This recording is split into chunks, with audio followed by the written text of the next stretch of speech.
All right, it's week 12. Adam here, giving you my Tuesday weekly report on what's going on. It's getting down, like I said, week 12. This is the time of the long year that we start rolling out the budget, and liberals like me get very, very depressed. We are doing what we can do to save programs that mean a lot to the people in the 37th.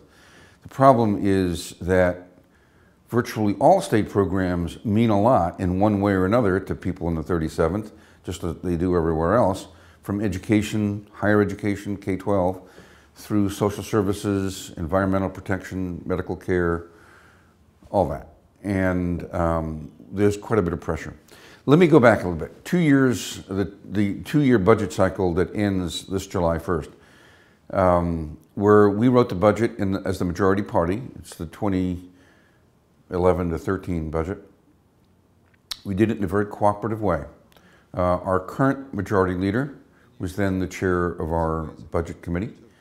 And he made it a point to bring in the opposing side so that their budget writers and our budget writers, that is the members who were most senior on the Ways and Means Committee and staff, got together and put together a bipartisan budget. It was meant not to appeal to one party. It was meant to appeal to the broad middle, not just the conservative Democrats, liberal Republicans. That's maybe a third of the Senate together. But to the broad party in which the line between the parties would go essentially through this group. It was really a cooperative effort, and sure enough, it ended up with the budget that passed here with 40-something votes. This never happens in a partisan budget. There were not a whole bunch of floor amendments and people throwing kind of stuff around and fireworks at the end. Everybody said it's a compromised budget. It was no new taxes. Not that we didn't like that. I'm not a fan of trying to cut and cut and cut without adding new taxes. But the process by which it was done was very bipartisan and open. Contrast to how this biennial budget started off.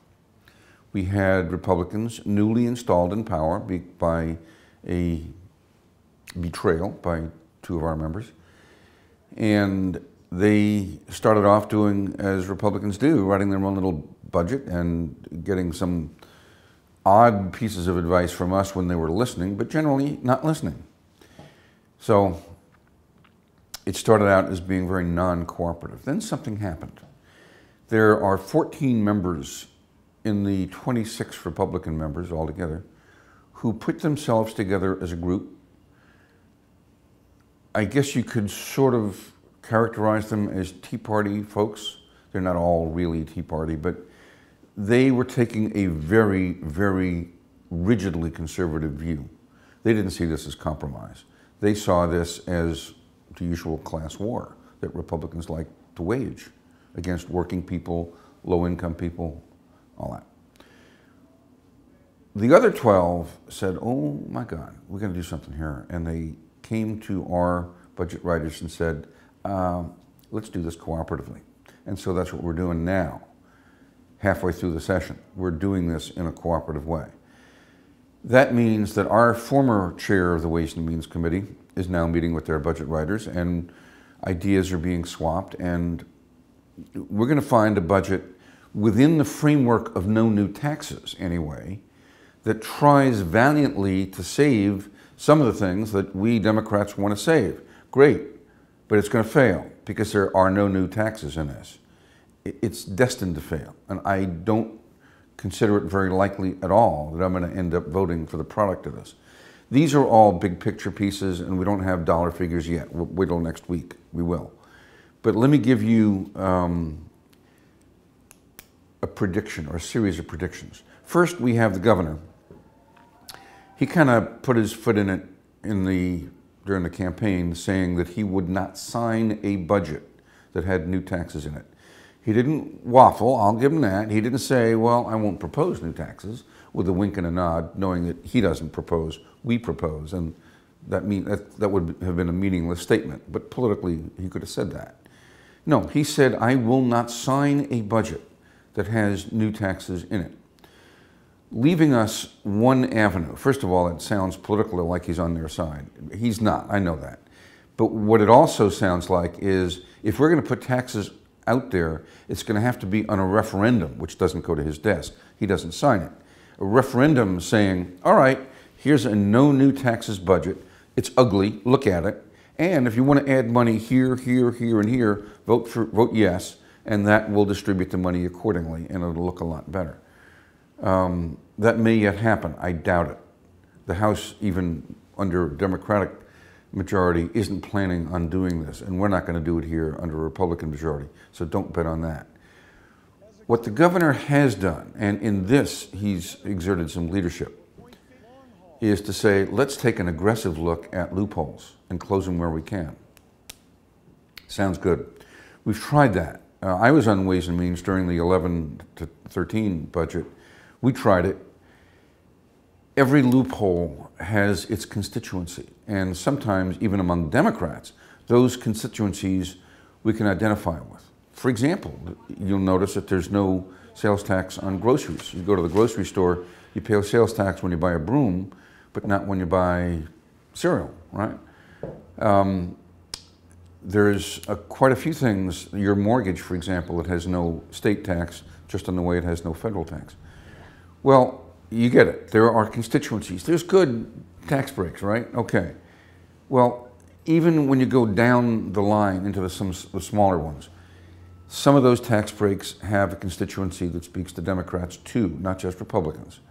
And so finding a tax break that we can all agree on closing is an arduous process. It's easy for the governor to say, well, let's take an aggressive look. Yeah, let's. But I know from experience on Ways and Means exactly how that plays out when you do it. Is that you go to this tax break and Senator whomever says, you know, that actually is good for about 30 or 40 jobs that would disappear instantly in my district if we didn't have it. Oh, okay, go on to the next. And then Senator somebody else says the same thing. And anyway, long and short, here's my prediction. We're not going to come up with $1.4 billion the way the Supreme Court ordered us to do on K-12 in the McCleary decision. The best we're going to be able to do is some token of that, $500 million, maybe $750 million if we're lucky. In other words, about half what the court ordered. It's not enough. And even that is going to be taken from other governmental functions because this is a no new taxes, zero-sum game with their plan. There will be no bar in this budget on further tuition increases in our community colleges where blue-collar kids often go, in our big research universities, Wazoo and UW, and on the 4 regional colleges, Eastern, Western, Central, and Evergreen. Those are collectively the state college system, and my guess, it's a prediction, is that we will come nowhere near the, I don't want to say promise, we didn't make this as a promise, we made this as a goal of barring for 2 years any further tuition increases until we catch up. When we raise tuitions, we are telling the kids from low income or blue collar households, you ain't going to college. And that to me is the worst tragedy of all because it solidifies our class or growing class structure. I don't like that. We're going to have pressure on long-term care, that's nursing homes and adult family homes, because these are social services. They are politically somewhat less supported than K-12 education.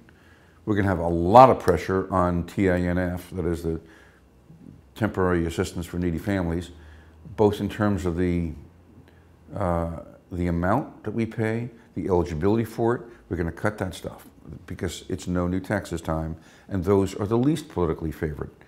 And there is going to be pressure to reduce or to repeal, not simply leave it non-funded, but to repeal our law that we passed a few years ago on paid family leave. This is a real victory for us. When we did it, we thought we'd have the money available. This is before the bust. We thought we'd have the money available to fund it immediately. We didn't after the 2008 recession, And so what we did is say, okay, look, we won't fund it, we won't start it, but we'll keep it on the books and we'll fund it when we have the money, which we thought was going to be this year. And so we put a sunset on it for this year.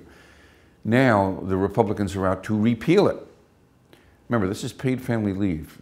If you're sick, your kid is sick, you can take off from work. You don't get full pay, but you get a lower amount of your pay, and you will have paid a couple of pennies per hour as kind of a premium toward that coverage. They're taking this opportunity, and it's their opportunity. They're in the majority, and we don't have any money. And so it kind of sounds sensible. Hey, we can't fund it. Let's get rid of it. Maybe pass it again when we can. Except that it'll be tough to pass it again. How about we just don't fund it for another 2 or 4 years? All right? That's the news from Lake Wobegon. I wish it were better than this, but that's reality. Talk to you next week.